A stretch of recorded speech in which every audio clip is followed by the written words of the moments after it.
আচ্ছা, একটা বইয়ের দাম সর্বোচ্চ কত হতে পারে? ৫,০০০, ১,০০০, ১০,০০০ নাকি ১ কোটি? আমি জানি তোমাদের মধ্যে অনেকে আমাকে পাগল ভাবছ। তোমাদের মনে হচ্ছে, আরে ভাই, সামান্য একটা বইয়ের দাম কখনো ১ কোটি টাকা হতে পারে? কিন্তু যদি আমি তোমাকে বলি, পৃথিবীতে এমন একজন মানুষ আছে যিনি একটি বই কেনার জন্য ১৯৯৪ সালে খরচ করেছিলেন $৩০.৮ মিলিয়ন মার্কিন ডলার। বর্তমান সময়ে যা বাংলা টাকায় প্রায় ৫৫০ কোটি টাকারও বেশি। হ্যাঁ, তুমি ঠিকই শুনেছ। বর্তমান সময় হিসেবে বইটি কিনতে তিনি খরচ করেছেন প্রায় ৫৫০ কোটি টাকার বেশি। কিন্তু কে ছিলেন এই ব্যক্তি, আর কেই বা এই বইটির পিছনে এতগুলো টাকা খরচ করেছিলেন? বইটির ভিতরে কি এমন আছে, আর কেই বা এই বইটির মালিক? ওয়েল, বইটির লেখক ছিলেন লিওনার্দো দা ভিঞ্চি। তার লেখার বইটির নাম ছিল কোডেক্স লেসেস্টার, সংক্ষেপে যাকে কোডেক্স সামার বলা হয়। লিওনার্দো দা ভিঞ্চি এই বইটিতে বিজ্ঞান, শিক্ষা ও টেকনোলজির ভবিষ্যৎ লেখা ছিল। বর্তমানে আমরা যে প্রযুক্তিগুলো ব্যবহার করছি সেগুলো প্রায় আরো ৫০০ বছর আগে ভিঞ্চি তার বইয়ে লিখে দিয়েছেন। তাই তো ১৯৯৪ সালে এক সময় বিশ্বের সবচেয়ে ধনী ব্যক্তিদের কাতারে প্রথমে থাকা মাইক্রোসফট কোম্পানির ফাউন্ডার বিল গেটস বইটি কিনতে এতগুলো টাকা খরচ করেছিলেন। কারণ তিনি জানতেন এই বইয়ের এত বেশি পাওয়ারফুল যে এটি পুরো পৃথিবীর ভবিষ্যৎ বলে দিতে পারে। ইতিহাসের পৃষ্ঠায় কিছু নাম চিরকাল উজ্জ্বল হয়ে থাকে, আর লিওনার্দো ভিঞ্চি ছিলেন তাদের মধ্যে একজন। তিনি শুধু একজন চিত্রশিল্পী নন, তিনি ছিলেন একজন ইঞ্জিনিয়ার, ম্যাথমেটিশিয়ান, আর্কিটেক্ট এবং সেই সাথে একজন বিজ্ঞানী। তার প্রতিভা আর নতুন নতুন আবিষ্কার প্রতি আগ্রহী আজও মানুষের অনুপ্রেরণা দিয়ে যায়। যার ফাইলের আজকের ভিডিওতে আমরা তোমাকে জানাবো লিওনার্দো দা ভিঞ্চি সম্পর্কে, যাকে বলা যেতে পারে ইতিহাসের অন্যতম এক প্রতিভান মানুষ।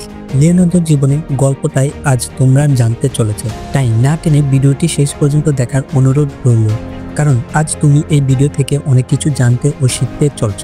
তো চলো শুরু করা যাক।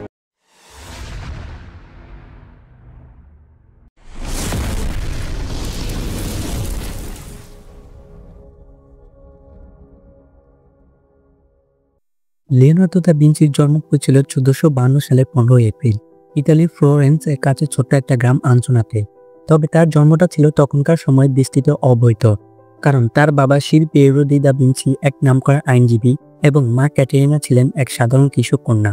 অবৈধ সন্তান হওয়ার কারণে লিওনার্দো তার বাবার নামের উত্তরাধিকার পাননি। তবে ভাগ্য ভালো যে তার বাবা তাকে অস্বীকার করেননি, বরং তিনি লিওনার্দোর দায়িত্ব নেন এবং নিজের বাড়িতে বড় করেন। যদিও তার মায়ের সঙ্গে তার সম্পর্ক ছিল বেশ দুর্বল। লিওনার্দো যতটুকু জ্ঞান লাভ করতে পেরেছেন কিংবা শিক্ষিত হতে পেরেছেন সবটাই ছিল তার একান্ত নিজের প্রচেষ্টা।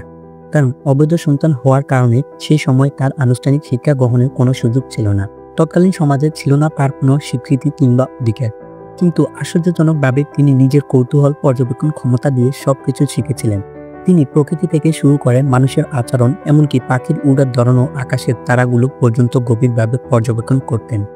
তিনি নিজে নিজে লিখতেন ও আঁকতে শিখেছেন, আর সেই জন্য তার খাতাগুলো ছিল গবেষণার এক আশ্চর্য চিঠি।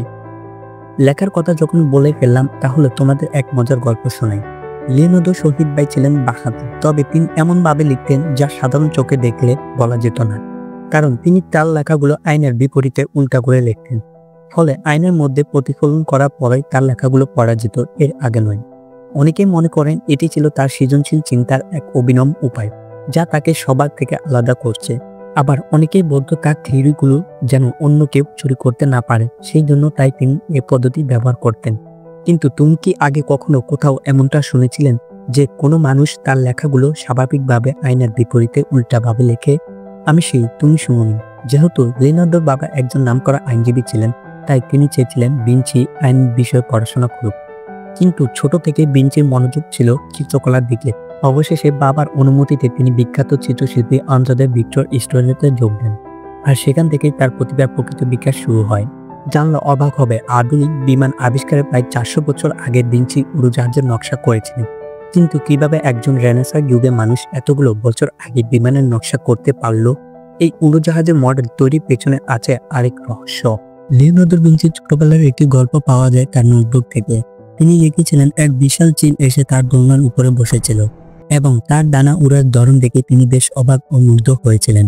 সেই চিলটির উড়ার ধরন দেখে মনে প্রশ্ন আসে, মানুষ কি উড়তে পারে? ব্যাস, প্রশ্নের উত্তর খুঁজতে গিয়ে বানিয়ে ফেললেন উড়োজাহাজের মডেল। লিওনার্দোর সবচেয়ে বিখ্যাত উড়োজাহাজের নকশা হলো অর্নিথপটার, যা ছিল মূলত পাখির মতো জাহাজ। এটি এমন একটি যন্ত্র যা পাখির মতো ডানা মেলে, যা দেখতে অনেকটা পাখির বা বাদুড়ের মতো। উড়োজাহাজের মডেলটিতে দুটো বিশাল ডানা ছিল যা মানুষের হাত ও পা দিয়ে নাড়ানো যেত।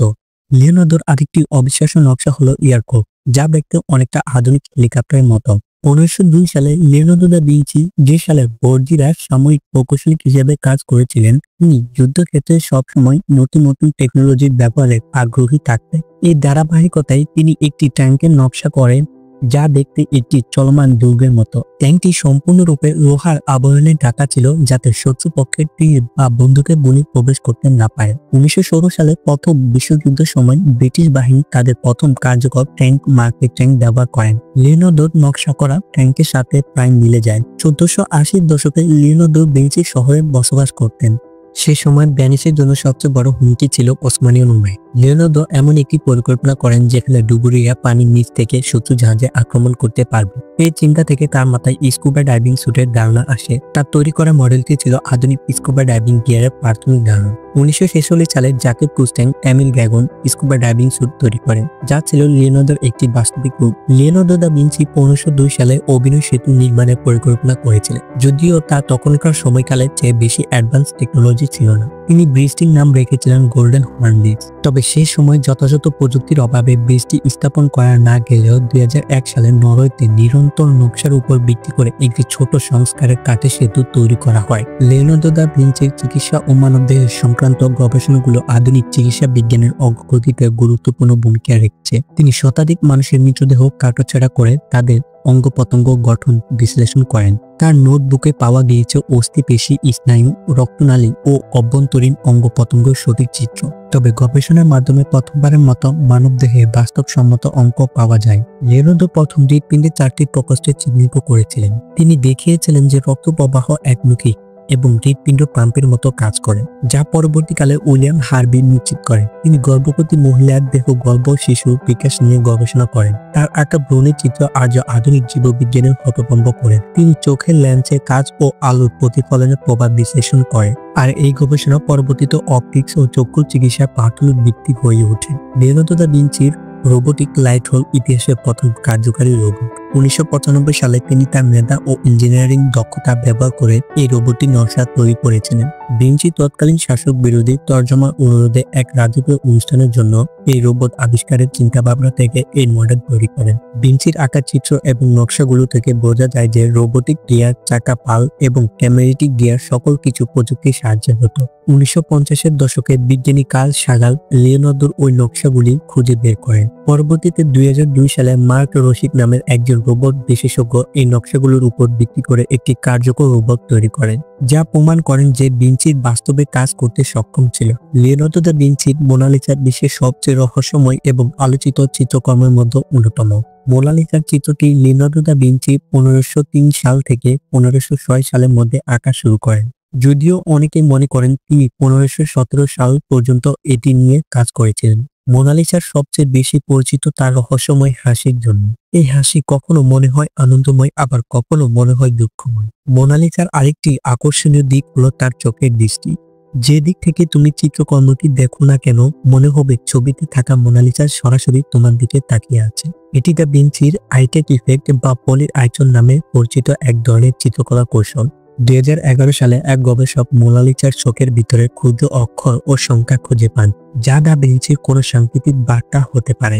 যদিও এটি লিওনার্দোর অন্যতম মাস্টারপিস, তবে মোনালিসা বিশ্বব্যাপী আলোচনার কেন্দ্রে বিন্দুতে আসে 1911 সালে, যখন এটি প্যারিসের লুভর মিউজিয়াম থেকে চুরি হয়ে যায়। ইতালির এক ব্যক্তি ভিনচেনজো পেরুজিয়া এই চুরিটি করেন এবং 2 বছর পরে উদ্ধার করা হয়। এই ঘটনার পর থেকে মোনালিসা সাধারণ মানুষের কৌতূহলের কেন্দ্রবিন্দুতে চলে আসে এবং বিশ্বব্যাপী জনপ্রিয়তা লাভ করে।